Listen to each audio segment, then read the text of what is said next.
say that most of the organizers of Indonesia Pavilion are climate leaders. I would like to have Pak Rahmat introduce Mr. Gore.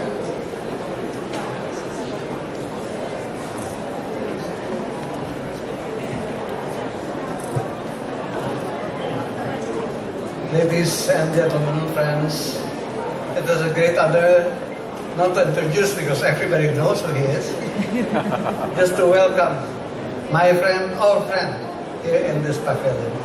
I know that you're giving us a great honor because in this pavilion for you it's just a side trip, because I know you've been there for 2,000 people just across the street and you spend time there.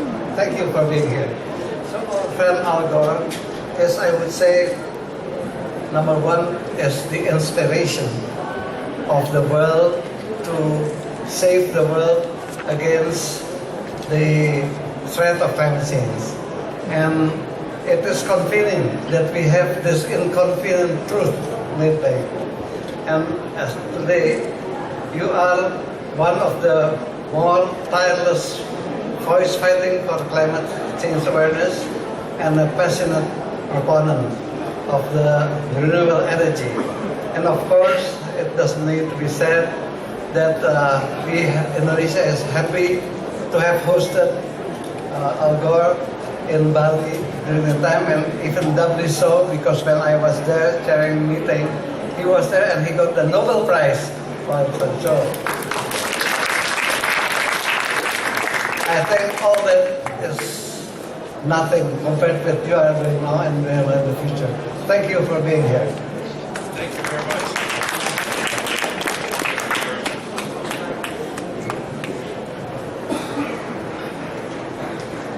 Thank you very much, ladies and gentlemen. It really is an honor to visit the Indonesia Pavilion. And I want to thank Dr. Rahmat Witolar, who is your President's Special Envoy on Climate Change and who was the chairman of the Conference of the Parties in Bali. And I would like to acknowledge his wife, who is also here, who I know from Bali. And indeed, it was quite an experience to fly, connecting flights all the way from Oslo to Bali. And it was so important, the work that you did there. And I want to especially thank Amanda Katili Nyode, who is the manager of the Climate Reality Project in Indonesia. Our President and CEO, Ken Berlin, is here in the front row. And Amanda has been one of the most effective and certainly the hardest working manager for climate reality in countries around the world. I certainly appreciate that. We had a wonderful 3-day training in Jakarta, and then I was so impressed, Amanda, that in almost every subsequent training, no matter where it was in the world, there were Indonesians who came to the training. I wonder, we are here all the way in Paris, which is a long way from Indonesia, but I would like to see a show of hands. How many climate leaders are here in this group? Wow, look at all those hands, and all the hands in back. Also, thank you very much for what you are doing. I also want to acknowledge Dr. Agus Justianto, Senior Advisor to the Minister. Thank you very much, Doctor. And I'm glad we have a standing room only here in the pavilion. I'm honored that you would invite me to speak. And I just made a speech, and I feel like I should not repeat myself. But I will simply say that we really have only 3 questions to answer now about the climate crisis. The first one is, do we really have to change? And of course, the scientists have long since told us yes, but now Mother Nature is telling us, yes, we have to change, and the voice from nature is much more powerful than the voice of the scientific community. And in every part of the world, the people in all walks of life are noticing, and how could they not notice, that the world they grew up in and the world described to them by their parents and grandparents is now very different compared to what it was decades ago, or even a few years ago. And of course the issues of continuing to rely on fossil fuels and the land use issues, and including the unsustainable conversion of peat forests to these palm plantations. Really these changes have to be made. And I'm grateful that we are now seeing, partly due to the leadership here and the work of the climate leaders and so many of you, we are seeing Indonesian business leaders and civil society leaders helping to bring about the beginnings of very meaningful change in the sustainable management of natural resources, and I thank you for that. But we do see in these extreme weather events and the fires and the smoke that shuts down airports and affects neighboring countries, we do see the answer to the question, yes, we really must change. So the answer to that first question, must we change, is very, very clear now. Just as importantly, the second question is, can we change? And fortunately, the development of new forms of affordable solar electricity and wind power and battery storage and efficiency improvements, and not only sustainable forestry, but sustainable agriculture and sustainable fisheries, we now have the ability available to us to bring about the changes that are necessary. And the third and final question after must we change and can we change is, will we change? And of course that's the answer to that question is up to us. And the answer, I predict, will come very loudly and clearly at the end of this week from here in Paris, partly because of the Indonesians. I want to encourage those of you who are in the negotiations to make sure that there are no impasses, to make sure that the language that results is as strong and effective as we all know it has to be. So I'm counting on you. And I will close as I began with an expression of thanks to each and every one of you for the work you're doing. A word of personal thanks for your generosity in inviting me to come here and the warmth with which you have welcomed me. And I will remind you in closing of a very powerful truth that I have learned is very true.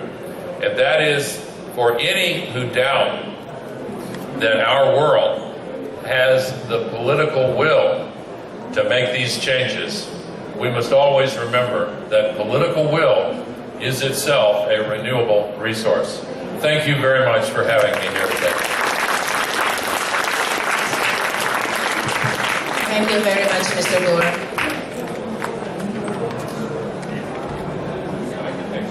Yeah, Mr. Gore could take one or two questions. Please, short questions or comments. Anybody? Yes, sir.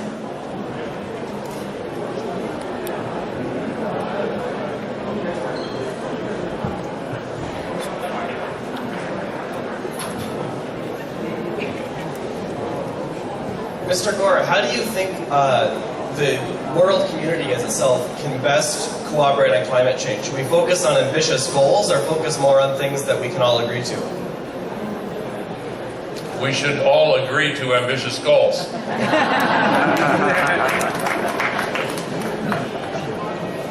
I think I got the answer right on that one. Yes, please. Hi, well, I'm come from Cuba, the island. Mucho gusto. Yeah, gracias. It's the first question. It's global.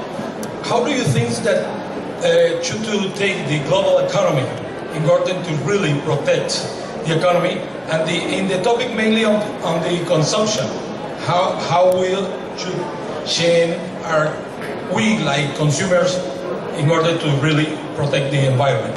And second, when you will go to Cuba? We need you now in Cuba. Gracias.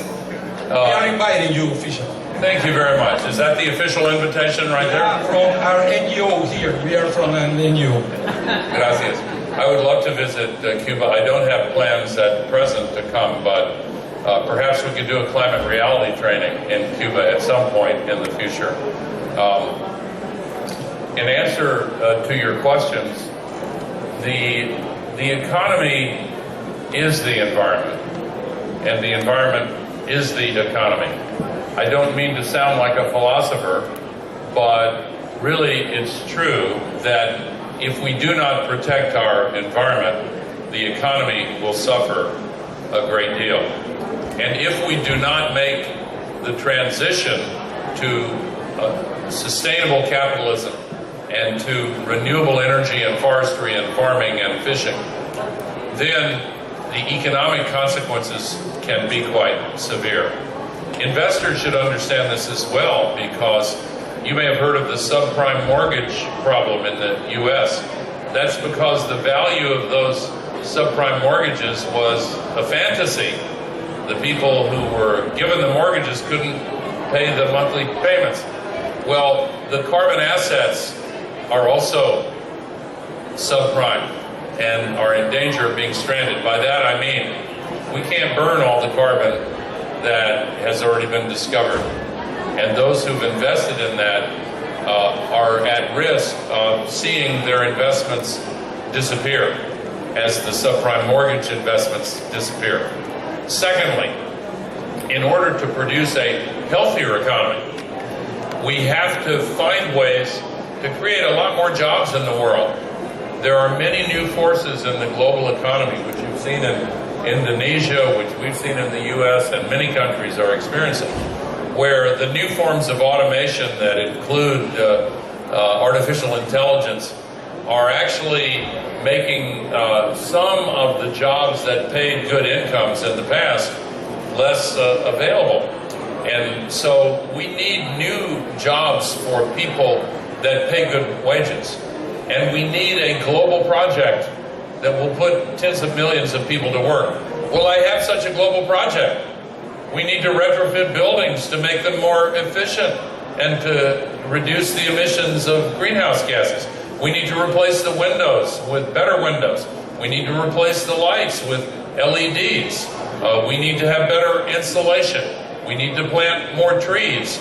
We need to make our farms sustainable. And we need to convert forests and fisheries to a sustainable model. We need to install solar panels. We need to build windmills. All of these changes that are necessary for the survival of our civilization are changes that will put tens of millions of people to work. That's the answer to improving the economy. So the answer to the climate crisis is also the answer to how we stimulate more jobs and lift the prospects for prosperity in the future. One last question for gender balance. Our young climate leader from Indonesia. Hi, my name is Mia. I'm a climate leader from Indonesia. I'm 20 years old. So on behalf of all young generations, I would like to ask you a question. In your own opinion, what do you think, and how the young generation could contribute to tackle climate change? And what can you say to them for those young generation who already care about climate change to stay being motivated? Thank you. That's a wonderful question. Thank you for asking it. I have said in the past, and most recently in my speech a little while ago, that this is a great moral challenge that we must confront successfully. And I have referred to the previous struggles for advances in great moral causes, like the abolition of slavery, like the struggle to bring gender equity and equality and voting rights for women, like the effort to establish civil rights and abolish discrimination on the basis of gender or orientation or religion, and the struggle against apartheid. And every time we have had such a struggle, young people have played the key role. Young people have always had more energy and have often had a clearer vision of what is right and what is wrong compared to older people who have grown up with the legacy ways of thinking and sometimes find it a little harder to get rid of the old ways of thinking and open their eyes to see that a new day is dawning. In the civil rights movement in my country, I remember when I was a very young boy, I was moved by the young people who were challenging their parents and saying, how could you allow the law to discriminate on the basis of skin color or ethnicity? And some of the older people who had grown up with that old way of thinking were challenged to change their thinking. But the young people, for them it was very clear. And they just said, come on, let's change. And this is an issue that is very similar because, as you know yourself, young people your age are far more active and already thoroughly convinced that it's immoral to use the atmosphere as an open sewer and to ignore the warnings of the scientists and to ignore the warnings of Mother Nature. I will use one other example about the special qualities of young people when it comes to meeting a big challenge. When I was 13 years old, I remember vividly hearing the president of my country in that year, President John F. Kennedy, issue a challenge to put a person on the moon within 10 years and bring him back safely. And I remember hearing some adults at that time say, that's going to be a big waste of money. We've never done that. It may be impossible. Why on earth should we look at something like that when we have so many other things that are important to spend money on here in our own country and on our own planet? But young people were inspired. The older people who said it's impossible to put a person on the moon in 10 years were surprised when 8 years and 2 months later, Neil Armstrong set foot on the moon. And the moment he did so, in Houston, Texas, at NASA's Mission Control, there was a great cheer that went up. If you look at the systems engineers cheering in that room that day, their average age was 26, which means, among other things, that their average age when they heard that challenge was 18. They decided to be inspired. They decided to study hard in school and acquire skills that would enable them to be a part of succeeding in that challenge that inspired them. And in the same way, I have met young people in Indonesia, 18 years old, 20 years old, 23 years old, who have decided to change their lives and learn what they need to learn in order to help solve the climate crisis. It is a moral challenge. Ultimately, it's not a political issue. It's not even an economic issue, although there are political and economic challenges. But it's really a moral issue.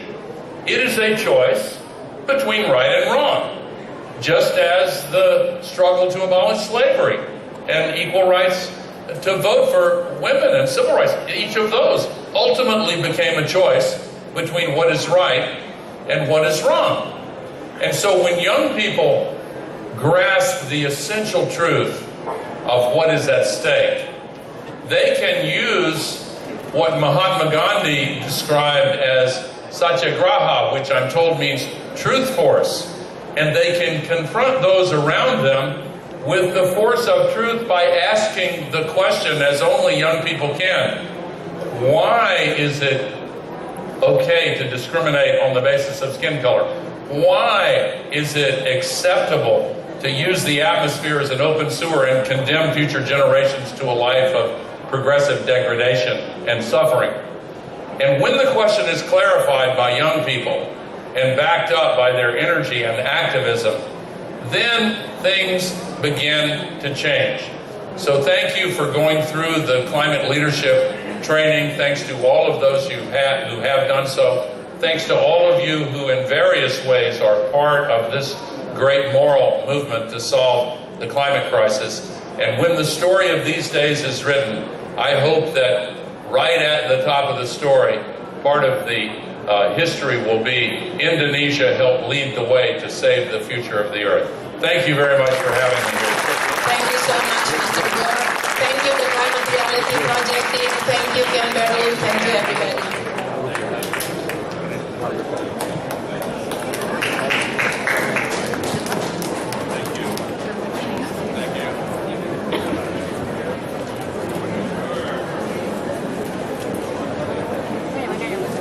Thank you.